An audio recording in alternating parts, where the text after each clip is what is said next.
when it comes to Fani Willis's case?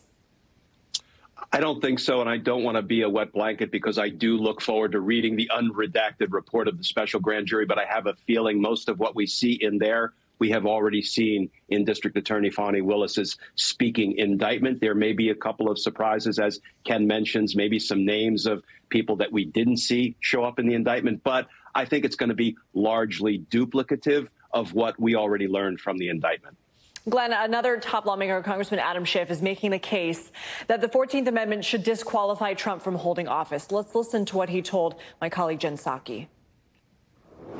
You know, the 14th Amendment, Section 3, is pretty clear. If you engage in acts of insurrection or rebellion against the government, or you give aid and comfort to those who do, you are disqualified from running.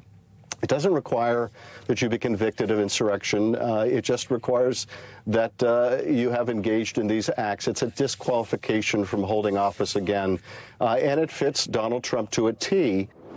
Glenn, is there a case to be made here?